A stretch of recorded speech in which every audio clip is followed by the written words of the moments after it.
Grandes bendiciones, mis hermanos y mis hermanas.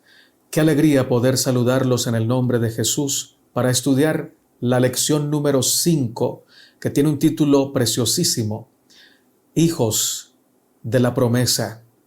Bienvenido y bienvenida a este mensaje. Vamos a orar. Padre nuestro que estás en el cielo, qué gran honor es llamarte nuestro Padre. Qué privilegio es sabernos tan amados por ti al punto de que nos rescataste, de que nos salvaste, de que por tu sangre preciosa, la sangre de tu Hijo, ahora también nosotros somos hijos adoptados por tu gracia y de manera eterna. Por favor, Señor, bendice este estudio, abre nuestras mentes, danos humildad para escuchar tu voz, aceptar tu voluntad y ponerla en práctica. Oramos en el nombre de Jesús. Amén, Señor. Definitivamente debemos decirlo con gran franqueza. No estaríamos aquí si no fuera por la gran misericordia del Señor, por el poder de sus promesas y por la magnitud de su amor para con cada uno de nosotros, que se hace evidente cada día de nuestra vida. Si tenemos salud, si tenemos vida, si podemos caminar, si podemos respirar, todo eso, hermanos, es evidencia de que Dios está con nosotros. Incluso si estuviéramos en una cama postrados, el simple hecho de poder levantar nuestra mirada al cielo con esperanza y decirle al Señor: yo sé que esta enfermedad no me puede separar de tu amor eterno. Eso, mis hermanos, es ser un hijo de Dios, ser un hijo de la promesa del Señor. Para que hayan hijos, deben haber padres, y para que hayan padres necesariamente deben haber hijos. Nuestro Padre Celestial determinó en la eternidad que nos iba a crear. Tú no eres un accidente. Tu vida no es una improvisación. El Señor Jesucristo la planeó desde la eternidad, pero no la planeó para que terminara mal o para que terminara destruida. Él hizo planes contigo y conmigo para que pudiéramos triunfar. Yo sé los pensamientos que tengo acerca de vosotros, pensamientos de paz y no de mal, para darte o darles el fin que ustedes desean o que tú deseas. Mateo 28:20 reitera: yo estoy contigo hasta el fin del mundo. Las promesas de Dios son la expresión sincera y, óigame bien, garantizada de su amor, de su protección, de su sustento para nosotros. Y esas promesas tienen garantía porque se han hecho carne en Cristo Jesús. Y ahora, por su sangre, por su sacrificio, por su entrega por nosotros, Él es nuestro, y sobre todo nosotros somos de Él. Eres hijo de la promesa, eres hija de la promesa. Por lo tanto, no te sientas abatido, no te sientas abatida. El Señor está contigo. Quizás has perdido a alguien en este año o en el año reciente que pasó. Quizás has perdido el trabajo o estás perdiendo tu salud, pero no estás solo, no estás sola. El Señor te acompaña, el Señor está contigo. Sus promesas son para ti si estás en Cristo. Así que gózate en el Señor, ampárate en el Señor y canta en medio de tu prueba, en medio de tu tempestad, porque ella no está allí para vencerte, está allí para recordarte que tienes a tu disposición la presencia, la compañía, la fortaleza, el consuelo de Cristo Jesús. Alaba al Señor por tanto amor. Hijo de la promesa, hija de la promesa, eres bendecido, eres bendecida. Canta al Señor para siempre. Hermano y hermana, permíteme compartir contigo dos pensamientos. El primero de Enrique Chay y el segundo de la escritora cristiana Elena de White. Todavía existe esperanza. La verdadera esperanza no se limita a una actitud mental positiva. Es mucho más que el sueño de un optimista. Tampoco está basada en las promesas halagüeñas de los grandes líderes de la tierra. En realidad, no existe acción alguna, ni persona alguna que pueda encender una esperanza estable en el fondo del corazón humano. En contraposición, miles de personas han testificado que la mayor esperanza del mundo ha sido y sigue siendo Jesucristo. Fin de la cita. La escritora cristiana Elena de White dice en la matutina Exaltada Jesús, página 87, lo siguiente: Cristo tomó sobre sí la humanidad, puso de lado su manto y coronas reales y renunció a su exaltada posición de mando en las cortes celestiales. Al revestir su divinidad con la humanidad, Cristo rodeó a la raza con su largo brazo humano. Se encuentra a la cabeza de la humanidad como Salvador, no como pecador. Puede ocupar esa posición como la seguridad del pecador, porque en su alma divina no hay ni la menor mancha de pecado. Gracias a su santidad, puede quitarnos nuestros pecados y colocarnos en terreno ventajoso frente a Dios, si tan solo creemos en Él y confiamos en que Él es nuestra santificación y justificación. Fin de la cita. Estudiemos ahora la lección del día domingo, que tiene como título Tu escudo. Génesis capítulo 15, versos 1 al 3 dice: Después de estas cosas, vino la palabra de Jehová a Abraham en visión, diciendo: No temas, Abraham, yo soy tu escudo, y tu galardón será sobremanera grande. Y respondió Abraham: Señor Jehová, ¿qué me darás, siendo así que ando sin hijo, y el mayordomo de mi casa es ese Damaseno Eliezer? Dijo también Abraham: Mira que no me has dado prole, y he aquí que éste será mi heredero, un esclavo nacido en mi casa.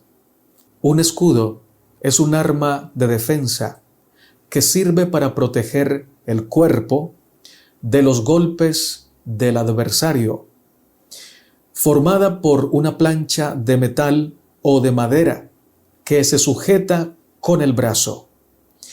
No hay una mejor defensa, un mejor escudo que podamos tener que Cristo. Y lo mejor es que nosotros no nos hemos inventado que Él sea nuestro escudo, sino que esta promesa salió de su corazón, expresada por sus labios y ha sido consignada en su santa palabra. Él, así como le dijo a Abraham que era su escudo, le dice a cada descendiente de Abraham que está en Cristo Jesús, que esa promesa le pertenece. El enemigo te está atacando. Cristo es tu escudo. El mundo te está persiguiendo, tus enemigos están hablando mal de ti. Recuerda, no te defiendas, el Señor te defiende, Él es tu escudo. Y es la mejor manera de ganar una batalla, dejando que Cristo pelee por ti, porque Él nunca pierde. Yo sí pierdo, tú también pierdes. Si algo sabemos en este mundo es perder, porque siempre que intentamos ganar lo hacemos con nuestras fuerzas o movidos por algún orgullo, alguna vanidad nuestra propia de nuestro corazón egoísta. Y por eso estamos destinados a perder si seguimos intentando con nuestras fuerzas. Pero lo importante es dejar que Cristo nos defienda, que Él sea nuestro escudo. Y cuando Él es nuestro escudo, hermanos, venga lo que venga. Incluso la muerte puede tocarnos y bajar a la tumba, pero resucitaremos triunfantes por la palabra de aquel que es nuestro escudo. Abraham tendría muchos desafíos que enfrentar. El enemigo intentaría derrotarlo, destruirlo, acabarlo, pero el Señor le había dicho: yo soy tu escudo y tu galardón será sobremanera grande. Confía, porque esa promesa no fue solo para Abraham, fue hecha también para ti, fue hecha para mí, porque toda promesa del Padre Celestial para Abraham se cumple en Cristo. Y en Cristo todas las promesas de Dios para su iglesia son sí y son amén. Di amén en tu casa, yo también digo amén aquí donde estoy, porque el Señor es nuestro escudo.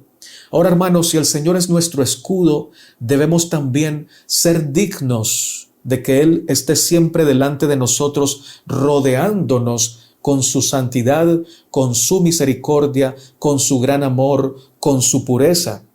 Porque no es justo que el Señor sea nuestro escudo, que esté siempre rodeándonos y que nosotros nos estemos aprovechando de su misericordia para vivir en pecado, para tener vanidades, para maltratar al prójimo, para hacer planes según nuestro corazón carnal.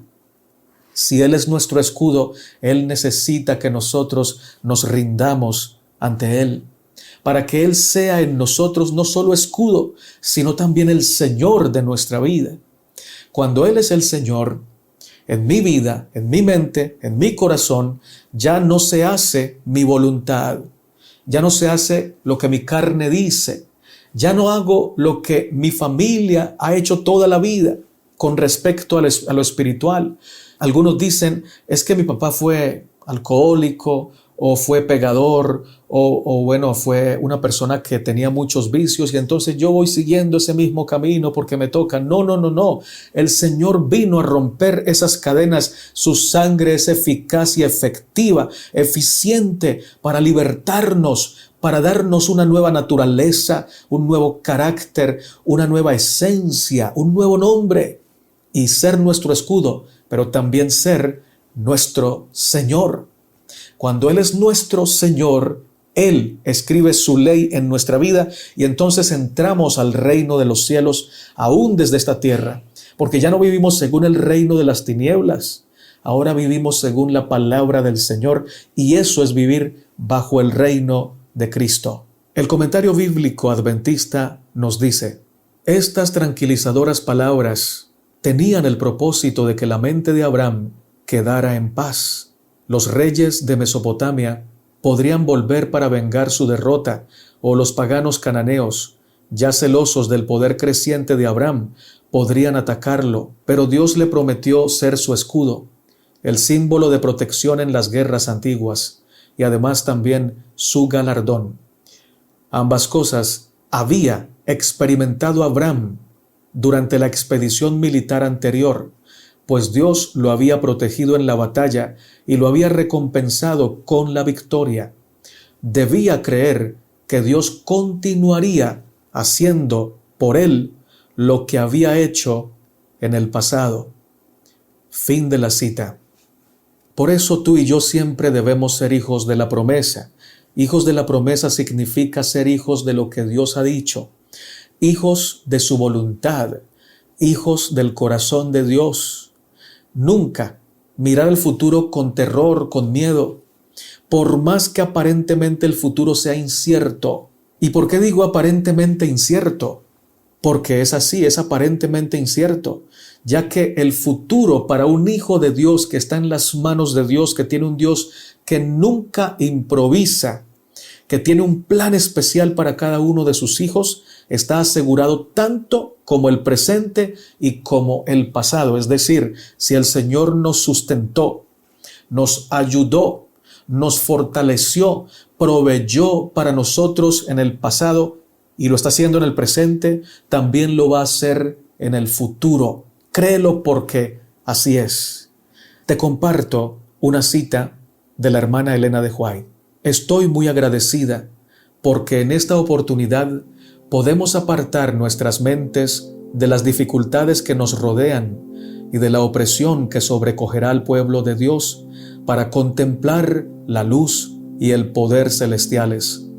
Si nos colocamos del lado de Dios, de Cristo y de las inteligencias celestiales, quedaremos cubiertos por el amplio escudo de la omnipotencia.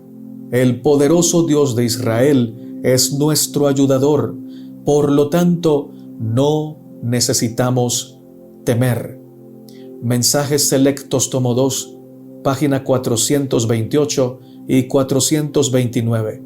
Estudiemos ahora la lección del lunes 26 de abril titulada La promesa del Mesías, primera parte.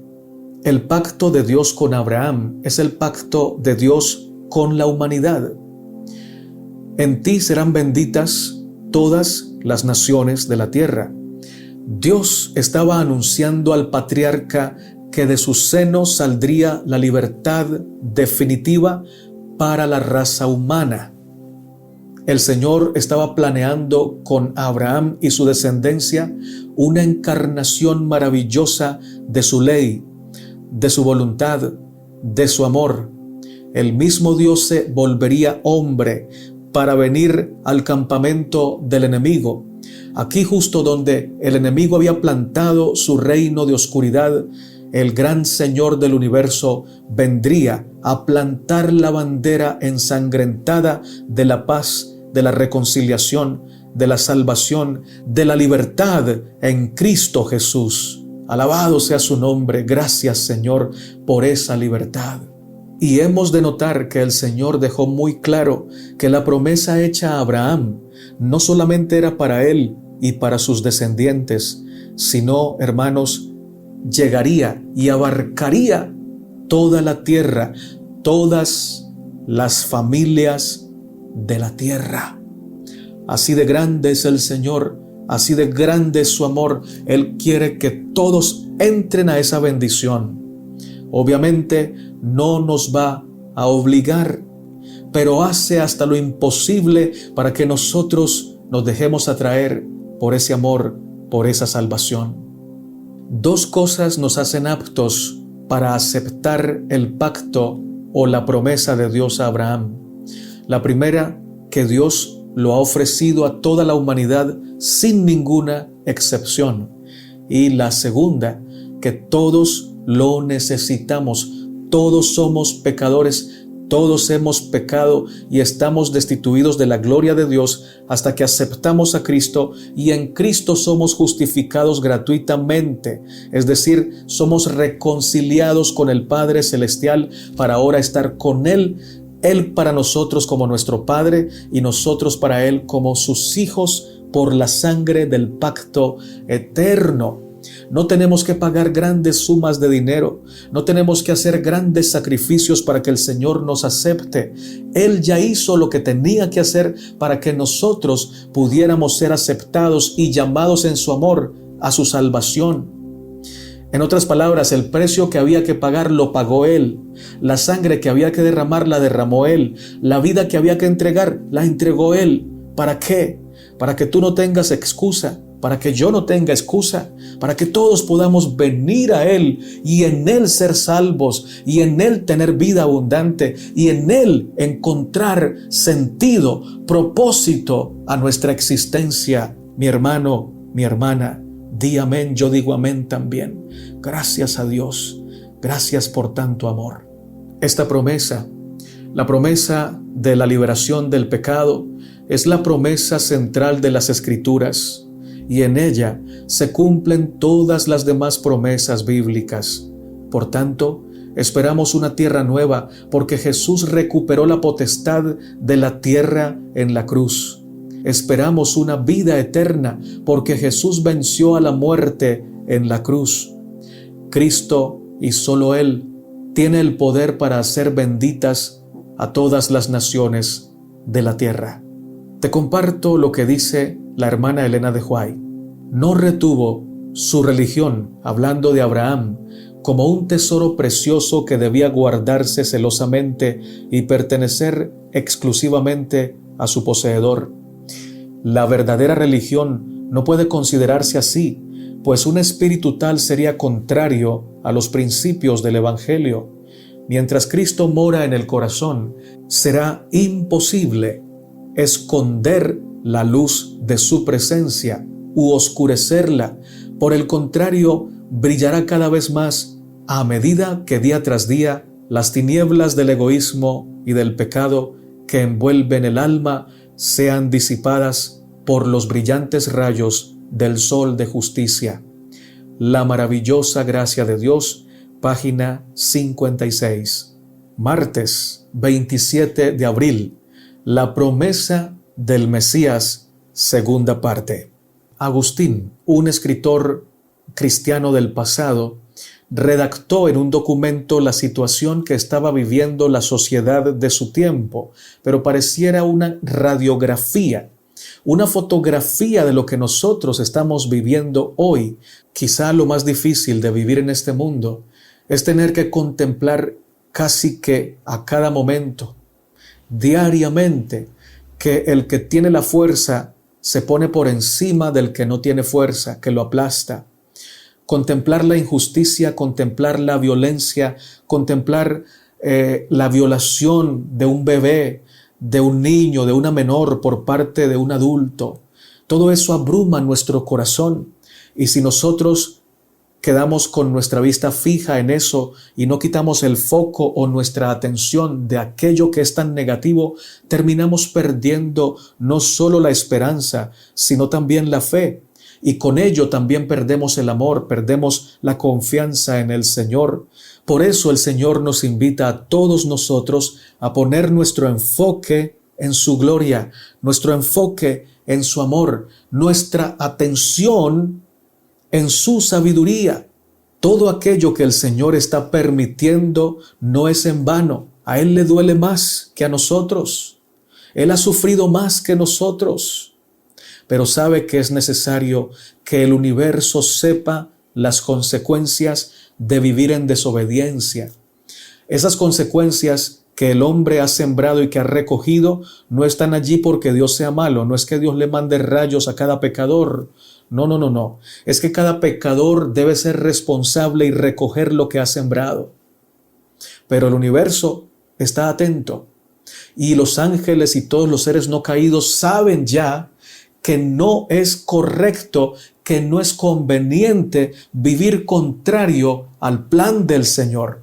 Y la mayor demostración que esto es así fue la vida de nuestro amado Señor Jesucristo. Él vino a la tierra y caminando en nuestras sandalias o en nuestros zapatos, andando así en nuestra carne, habiendo probado la naturaleza humana, no en apariencia, sino en realidad, el Señor venció al pecado y lo condenó en la carne para darnos plena libertad, para darnos sustitución, para poner su vida en lugar de la nuestra, de tal manera que tú y yo recibiéramos lo que Él se merece por su santidad, por su impecabilidad, que la vida eterna, y Él recibir en lugar nuestro lo que nosotros merecemos, que la muerte eterna. Pero Él resucitó. Él vive. Él intercede por nosotros. Él está allí en el santuario celestial, lugar santísimo, realizando una obra especial en este tiempo. Pero es una obra de juicio, no para condenarte, sino para salvarte. Si en el juicio tú y yo aparecemos condenados, no será porque el Señor nos quiso condenar, sino porque nosotros no quisimos recibir su absolución, su perdón, su salvación. Ante las crisis de este mundo, la respuesta de Dios está fundamentada en la solución mesiánica, en la promesa del Mesías. El pecado habría de ser destruido precisamente por aquel descendiente de la mujer que aplastaría la cabeza de la serpiente. El hecho de que el mismo Dios haya descendido a convivir con los hombres contaminados de la maldad refleja cuán preocupado estaba Él por dar una solución al problema del pecado, raíz de todas las torcidas conductas mías y tuyas. Y fue en la cruz, muriendo como un criminal y víctima de desigualdad, la violencia y la injusticia, donde Jesús venció el poder del mal con todas sus consecuencias pasadas, presentes y futuras. No obstante, a pesar de que Jesús ya venció el pecado continúa vivo y haciendo de las suyas hasta un límite que el Señor ha establecido. No durará para siempre. Ante este problema actual, la respuesta de Dios se fundamenta en las promesas prontas a cumplirse. Las promesas de perdón, salvación, reconciliación y vida eterna sin muerte, sin dolor, sin separación. Y es que solo un mundo libre de pecado, libre de la injusticia, de la violencia y de la corrupción que hay en este mundo, es apto para albergar felicidad. Un mundo sin muerte, un mundo sin pecado, un mundo sin injusticia, un mundo sin dolor. Allí precisamente tú y yo podremos tener plena felicidad, sin ningún temor al futuro.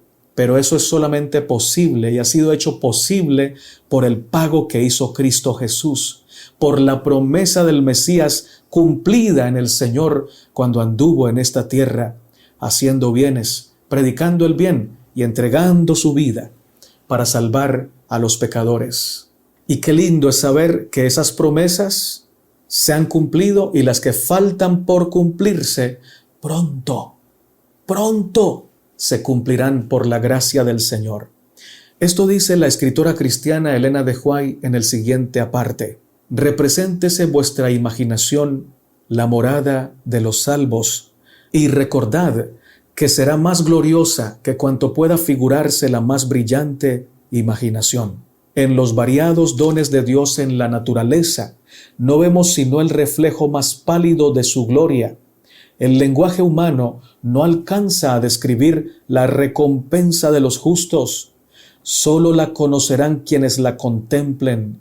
Ninguna inteligencia limitada puede comprender la gloria del paraíso de Dios. La fe por la cual vivo, página 366. Miércoles 28 de abril. Una nación grande y fuerte. Dice Isaías capítulo 60, verso 1. Levántate y resplandece, porque ha venido tu luz, y la gloria de Jehová ha nacido sobre ti. Génesis 18:18 también nos dice: habiendo de ser Abraham una nación grande y fuerte, y habiendo de ser benditas en él todas las naciones de la tierra. El comentario bíblico adventista nos aporta la siguiente información valiosa: una nación grande y fuerte. Refiriéndose a la primera promesa que le hubiera hecho a Abraham, Dios explica por qué es adecuado y propio informarle en cuanto al juicio que estaba por caer sobre las ciudades de la llanura. Teóricamente, por lo menos, toda la tierra pertenecía a Abraham. Si Dios, participante principal del pacto, tenía el propósito de proceder afectando a una parte de ella, Abraham, como socio menor que había demostrado ser digno de confianza, debía ser informado. En realidad, era esencial que Abraham comprendiera y aprobara lo que iba a suceder, puesto que estaban implicados Lot y su familia, algunos de cuyos miembros, como resultado, pronto perderían la vida. Fin de la cita. Dime algo, ¿quién hubiera sido Abraham si no hubiera conocido al Señor? ¿O quién sería Abraham en este momento si no hubiera aceptado el pacto que el Señor quería hacer con él? Se hubiera perdido el honor y el privilegio de esta gran bendición. Y ojo, porque el Señor hizo pacto con Abraham, pero este pacto no fue obligatorio. Abraham podría haber dicho no quiero, y de haber dicho no quiero, el que hubiera perdido no hubiera sido el Señor, hubiera sido Abraham. Aunque hablando de amor, estrictamente amor, sí hubiera perdido el Señor porque Él quería que fuera su hijo Abraham. El Señor quiere que tú aceptes su plan para ti, su propósito para ti, pero no te va a obligar.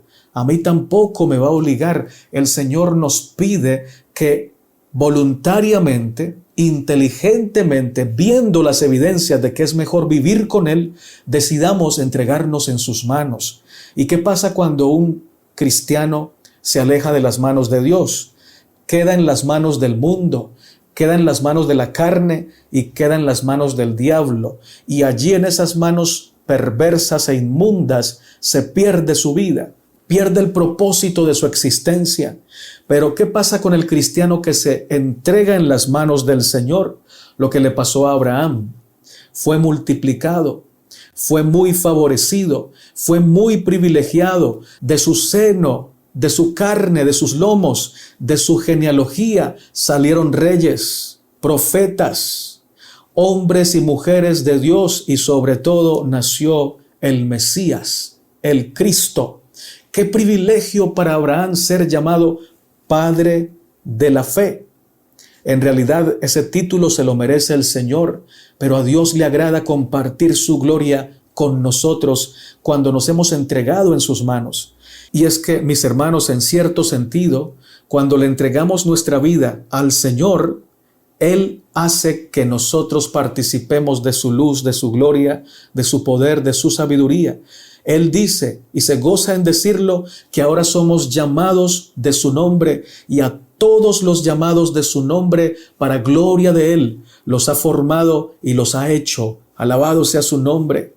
Y además se goza en decir que somos parte de su ser al llamar a la iglesia, es decir, a cada uno de nosotros, el cuerpo de su Hijo Jesucristo. Amén.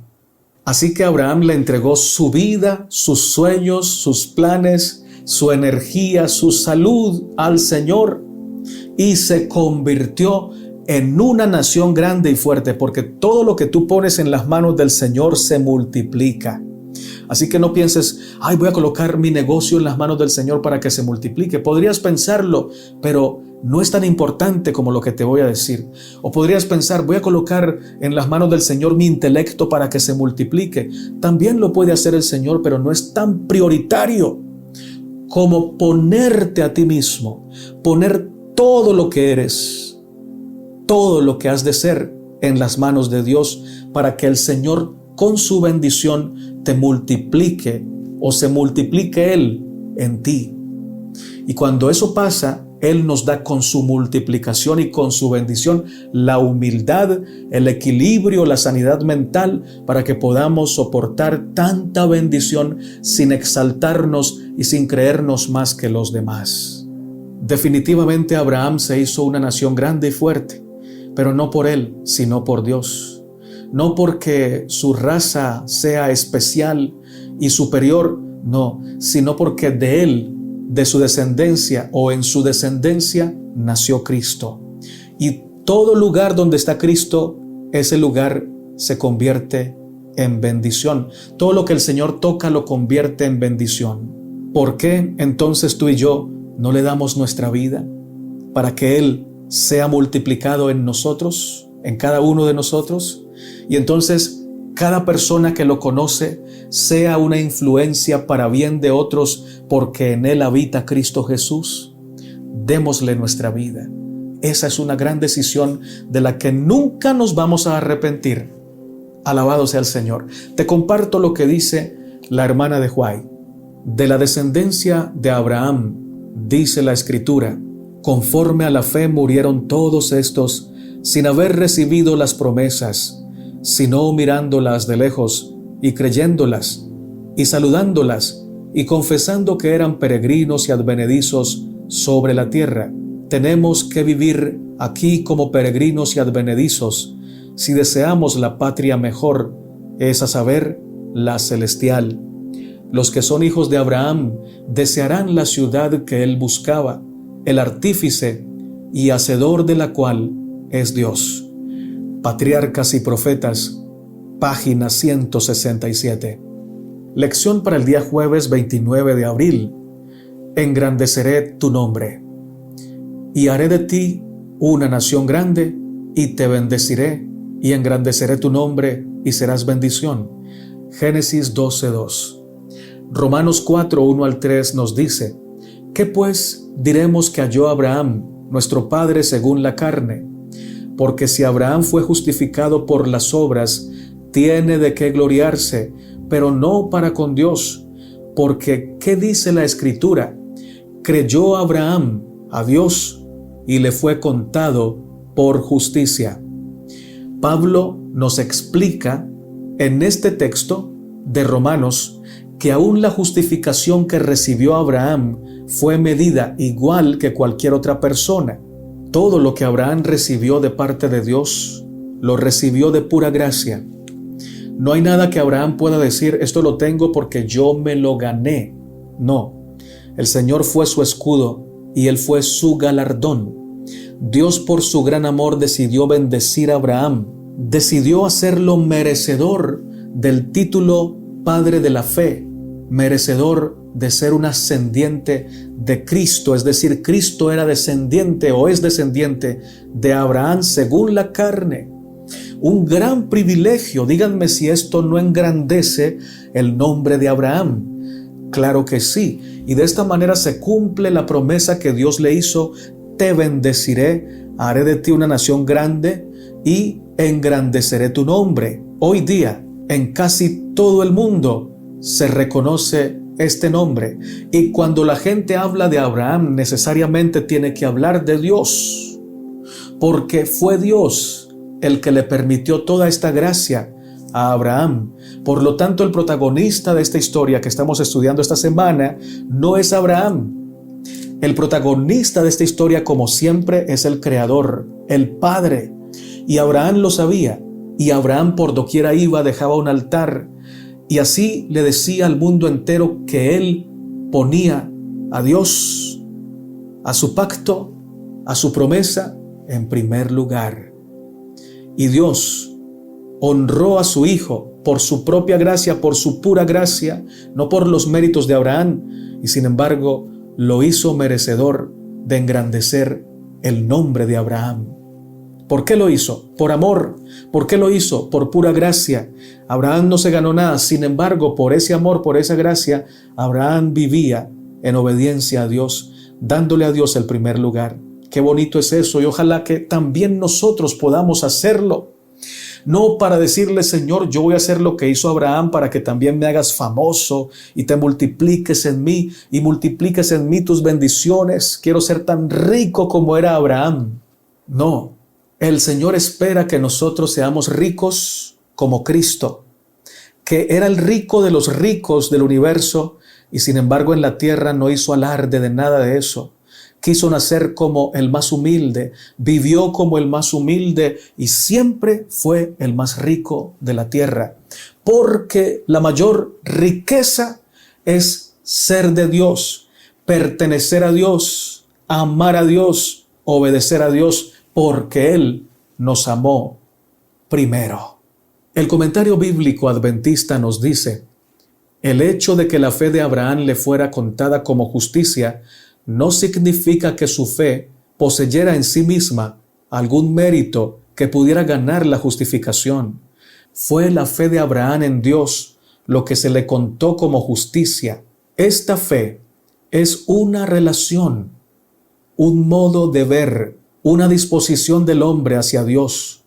Implica estar dispuesto a recibir con gozo cualquier cosa que Dios pueda revelar y hacer con gozo cualquier cosa que Dios pueda ordenar. Fin de la cita.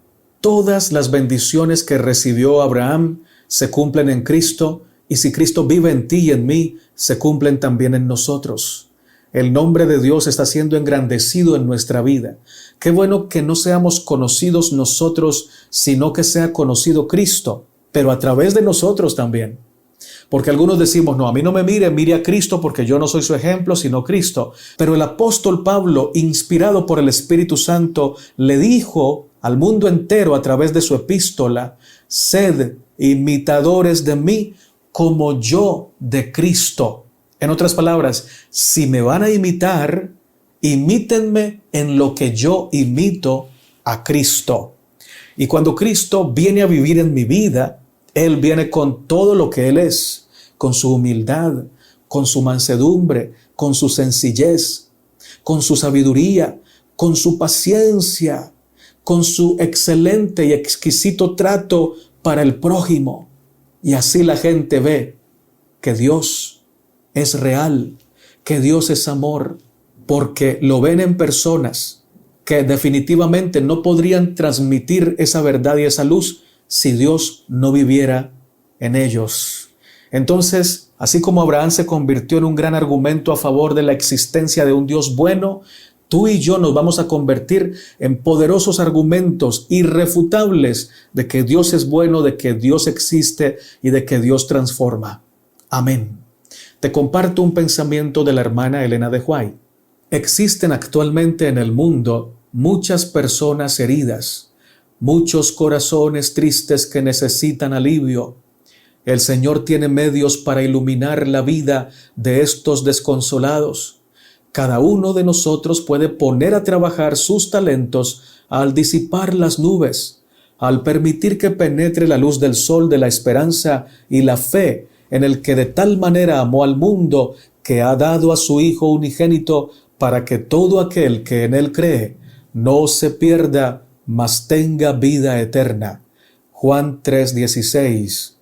Matutina cada día con Dios, página 181.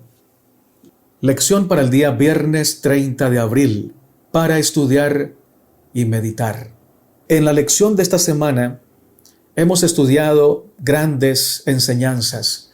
La principal de ellas es que Dios debe ocupar el primer lugar en nuestra vida, que nuestra vista, nuestro enfoque, nuestra atención no debe estar en los afanes del mundo, ni en los afanes de nuestra vanidad, ni en los deseos de nuestra carne, sino en el Señor. Que sus promesas son reales tanto como Dios es real, que sus promesas se cumplen en tu vida y en la mía, en la medida en que nosotros le creemos a Él y nos dejamos amar por Él, que Él siempre ha querido, quiere y querrá cumplir en tu vida su promesa, porque Él es fiel y porque sus promesas no son un invento, no son una esperanza falsa, son palabra de vida, palabra de bendición, palabra del Señor que se cumple en ti. Amén por eso. De tal manera que como Abraham debemos nosotros seguir en los pasos del Señor, andar humildemente en la senda que el Señor trazó para ti y para mí. Necesitamos eso, hermanos y hermanas. Somos hijos de la promesa, somos hijos del Rey del universo. Vivamos como hijos del Rey del universo por la gracia del Señor. Qué bonito seguir el ejemplo de Cristo en la vida de su siervo Abraham, porque todo lo bueno que Abraham hizo, puedes estar seguro que no lo hizo con su fuerza, no lo hizo con sus méritos, lo hizo porque el Espíritu de Cristo estaba en él. De la misma manera puede pasar contigo y conmigo. Tú y yo podemos tener un mal carácter, podemos estar batallando contra un pecado, pero si hoy, hermano y hermana, le creemos a la promesa de Dios, aceptamos que Él sea nuestro Padre y vivir como hijos del Rey, ya nuestro mal carácter no nos va a dominar. Quizá esté presente, pero estará crucificado. Estará crucificado por la gracia del Señor. Quizá ese pecado que tantas veces te dominó y te venció, el Señor lo va a consumir en el altar. Y en vez de ese pecado te va a dar un espíritu nuevo, una nueva naturaleza, nuevos pensamientos para que glorifiques el nombre del Señor y vivas como hijo, no como una persona que traiciona al Padre, sino como hijo de la promesa. Es decir, una persona que por la gracia de Dios es digna de que en esa vida se cumplan las promesas de Dios. Te comparto para finalizar una reflexión del espíritu de profecía. Escucha. El hombre caído puede ser transformado por la renovación de la mente, de modo que pueda comprender cuál sea la buena voluntad de Dios, agradable y perfecta. ¿Cómo prueba esto? Por el Espíritu Santo que toma posesión de su mente, espíritu, corazón y carácter. ¿Dónde se hace esta comprobación? Hemos llegado a hacer espectáculo al mundo, a los ángeles y a los hombres. Una verdadera obra es llevada a cabo por el Espíritu Santo en el carácter humano y se ven frutos. Comentarios de Elena de White, Comentario Bíblico Adventista, tomo 6, página 1080. Hermanito y hermanita, hemos llegado al final de esta reflexión, comentario día por día, esperando que la gloria de Dios haya tocado tu corazón y mi corazón, que podamos vivir como hijos del Señor, como hijos de la promesa, viviendo para gloria de su nombre. Que Dios manifieste su luz en tu vida y que otros lo puedan ver y acudir a Él para encontrar gracia para el oportuno socorro. Oremos al Señor. Dios de Abraham, Dios de Isaac, Dios de Israel, a tu nombre la gloria, la honra para siempre, oh Señor. Perdón por mis pecados, perdón por los pecados de mis hermanos también. Perdona, Señor, nuestro orgullo, nuestra vanidad, Señor. Perdona, Señor, nuestros rencores, nuestra envidia, nuestras rivalidades. Transfórmanos, oh Señor, danos una nueva mente, un nuevo corazón. Danos nueva vida, nacida en Cristo, engendrada en el Señor por su gracia. Por favor, crucifica, oh Padre, nuestra carne. Crucifica nuestros gustos pecaminosos, nuestras tendencias pecaminosas. Ayúdanos a creer en tus promesas, a poner nuestros ojos en ti, porque tú eres verdad, tú eres real. Bendice a mis hermanitos, a mis hermanitas, Señor, cada problema que tengan, cada dificultad, cada petición, contéstala, oh Señor, según tu misericordia. Bendice a nuestros hijos, anhelamos verlos salvados por la eternidad. Sálvalos, por favor, Señor. Oramos en el nombre de Jesús. Amén, Señor. Como siempre decimos al final, si este mensaje te ha bendecido, te ha ayudado, te invito a compartirlo con las personas que Dios ponga en tu corazón, compartirlo. Te invito a darle un me gusta a este video, que es darle clic a la manita que está hacia arriba. Te invito también a suscribirte al canal En Defensa de la Fe y a dejarnos tus amables comentarios. Que Dios te bendiga, que Dios te guarde. Eres muy amado y muy amada por el Señor. Maranata, Cristo viene pronto. Amén.